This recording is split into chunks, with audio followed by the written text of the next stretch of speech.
dark day in Nyanya.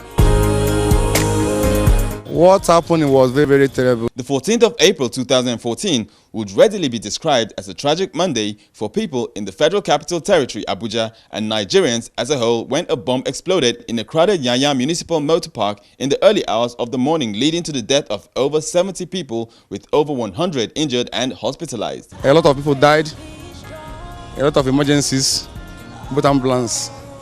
But to God be the glory that some of us is alive today. HipTv visited the Federal Capital Territory to get the clips from the scene of the incident and capture what would aptly be described as a shocking sight, as over 30 vehicles were destroyed by the explosion. HipTv spoke to a few witnesses and affected individuals who recounted what happened on the tragic day and how it affected them.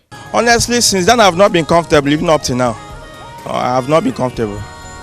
Because with the information I had, I saw something on telly that they said they have about 5 days to repeat such a thing, because on that day there is one thing that they wrote on paper. They say first day 1, day 2, day 3, day 4, and day 5. So since then, so many Nigerians are still afraid that maybe they will still have to come and attack again. Remember the last thing you said. As we are talking now, everybody is living in fear. Nobody knows. Even as I'm standing, I don't know whether the next one will happen very close to me. Who knows?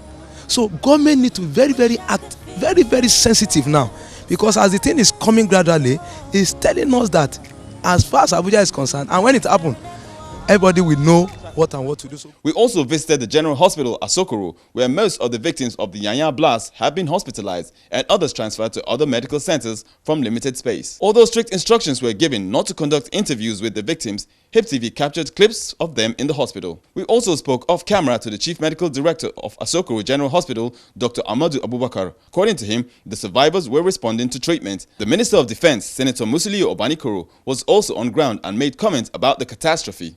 Well, let me first of all express our deepest sympathy to the families of those who are dead and those who are wounded. And my essence of coming here is to identify fully with those victims that we just saw, and to let them know that the government led by President Goodluck Jonathan is solidly with them.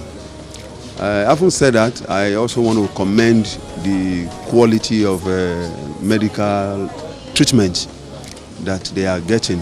From my observation, I have noticed that they've been well taken care of, medical-wise, and that is also key.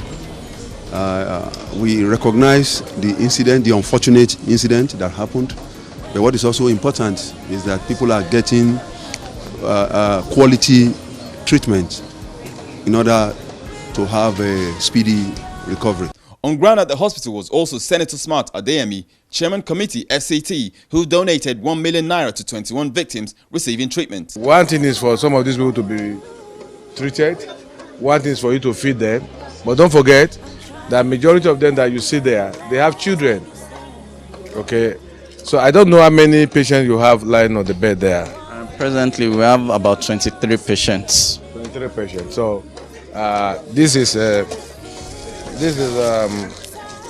token of ₦1 million. I want this money to be shared to all the 23 patients that are on your bed, whether they are fed or they are receiving medical treatment. They have children at home, they have wives at home.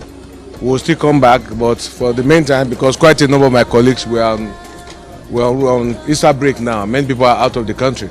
So by the time we come back, we'll still see what we can do. Like we did in National Hospital, this money is meant to be shared to those of them in the hospital. Whether they are fed or you meet their medical requirements, they have children at home, they have wives at home. So please, just a token of ₦1 million.